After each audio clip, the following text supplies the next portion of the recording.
Welcome to fever wealth. அரசு ஊழியர்கள் மத்தியில் இன்னைக்கு உள்ள ஒரு hot topic TAPS, Tamil Nadu assured pension scheme.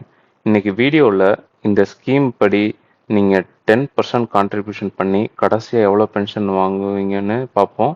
அதே சமயம் இதில் நீங்கள் கான்ட்ரிபியூட் பண்ண போகிற 10% பேசிக் ப்ளஸ் டிஏவை கோல்டில் இன்வெஸ்ட் பண்ணால் என்ன மாதிரியான ரிட்டர்ன் உங்களுக்கு கிடைக்கும் அப்படிங்கிறதையும் பார்ப்போம். டேப் ஸ்கீமை நிறைய கவர்மெண்ட் எம்ப்ளாயீஸ் அப்போஸ் பண்ணுறதுக்கு முக்கியமான காரணம் பேசிக் சேலரி ப்ளஸ் டிஏலேருந்து 10% கான்ட்ரிபியூஷனை ஒவ்வொரு மாதமும் பென்ஷனுக்காக பிடித்தம் செய்கிறது தான். இதனால் அவங்களுக்கு மாதம் மாதம் கையில் ஒரு 10% சேலரி கம்மியாக தான் கிடைக்கிது. இந்த கால்குலேஷனில் நான் நெக்ஸ்ட்டு 3 பே கமிஷனுக்கு ஃபிட்மென்ட் ஃபேக்டர் 2ன்னு அசியூம் பண்ணியிருக்கேன். இயர்லி ஆவரேஜ் டிஏ ஹைக் 4% மற்றும் yearly basic salary hike 3% assume பண்ணியிருக்கேன். ஒரு முக்கியமான விஷயம், நான் இந்த ஊழியரோட ப்ரொமோஷன் ஹைக்கை இந்த கால்குலேஷனில் நான் கன்சிடரே பண்ணவே இல்லை. ஸோ பே கமிஷனோட ரிப்போர்ட்டை பொறுத்து ஃபிட்மென்ட் ஃபேக்டரும் மத்திய அரசோட இன்ஃப்ளேஷன் டேட்டாவை பொறுத்து டிஏ வேல்யூஸும் சேஞ்ச் ஆகும். இப்போ இந்த கால்குலேஷனில் 30 இயர்ஸ்க்கு அப்புறம் இன்னைக்கு 7th பே கமிஷனில் 35,000 பேசிக் சேலரி வாங்குற ஒரு அரசு ஊழியருக்கு டேப் ஸ்கீமில் மந்த்லி எவ்வளோ பென்ஷன் கிடைக்கும், அதே 10% கான்ட்ரிபியூஷனை கவர்மெண்ட் கிட்ட கொடுக்காம அவர் கோல்டில் இன்வெஸ்ட் பண்ணால் 30 வருஷம் கழிச்சு அவருக்கு எவ்வளோ கிடைக்கும் அப்படிங்கிறத நம்ம பார்ப்போம். 2026 நான் 8th பே கமிஷனோட சேலரி வாங்க ஸ்டார்ட் பண்ணிட்டாங்க. அவரோட பேசிக் சேலரி 70,000 இருக்கும் அப்படின்னு அசியூம் பண்ணிக்கிறேன். அவர் மந்த்லி 10%, அதாவது 7,000 ரூபா கான்ட்ரிபியூட் பண்ணுவார். டோட்டலாக 2026 84,000 ரூபா கான்ட்ரிபியூட் பண்ணியிருப்பாங்க. ஸோ இந்த 84,000 ரூபாய்க்கு அவர் 6.7 கிராம் கோல்டு வாங்கியிருக்கலாம். ஸோ 2027 அவருக்கு டிஏ ஒரு 4% இன்க்ரீஸ் ஆகிருக்கும். அதுவும் இல்லாமல் பேசிக் கவர்மெண்ட் இன்க்ரீஸ் பண்ணுற 3% அவருக்கு இன்க்ரீஸ் ஆகிருக்கும்.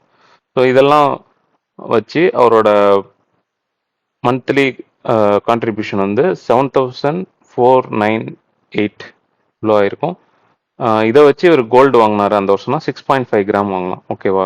இந்த கால்குலேஷனை நான் 30 இயர் வரைக்கும் இந்த எக்ஸல் ஷீட்டில் போட்டிருக்கேன்.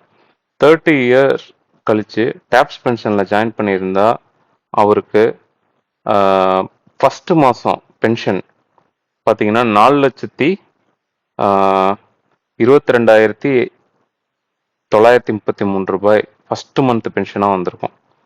ஓகேங்களா? இதே இதை நீங்கள் கோல்டு வாங்கி வச்சுருந்தீங்கன்னா கிட்டத்தட்ட ஒரு 140 கிராம் வாங்கியிருப்பீங்க.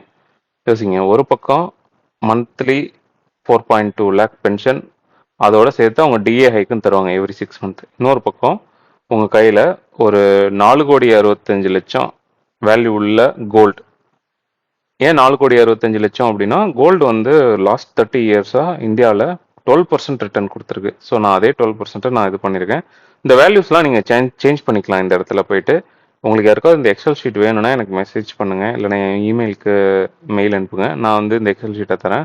நீங்கள் இதில் உங்களோட basic salary, fitment factor, DA hike இது எல்லாத்தையும் சேஞ்ச் பண்ணிட்டீங்கன்னா இந்த வேல்யூலாம் ஆட்டோமேட்டிக்காக சேஞ்ச் ஆயிரும். இந்த டேப்ஸ் பென்ஷன் அரசு ஊழியர் மற்றும் அவரோட ஸ்பவுஸ் இறந்துட்டாங்க அப்படின்னா கம்ப்ளீட்டாக ஸ்டாப் ஆயிரும். ஆனால் நீங்கள் அக்குமுலேட் பண்ணி வச்சிருக்கிற கோல்டு உங்கள்கிட்ட அப்படியே இருக்கும். அதோட வேல்யூ பார்த்தீங்கன்னா கிட்டத்தட்ட 4.6 கோடி.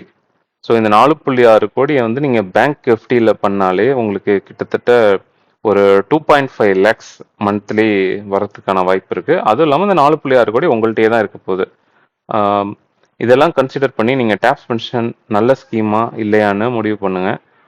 உங்களோட கருத்தை நீங்கள் கமெண்ட் செக்ஷனில் எழுதுங்க. இந்த வீடியோ யூஸ்ஃபுல்லாக இருந்தால் உங்களோட கவர்மெண்ட் எம்ப்ளாயி ஃப்ரெண்ட்ஸுக்கு ஷேர் பண்ணுங்கள். Subscribe to fever wealth.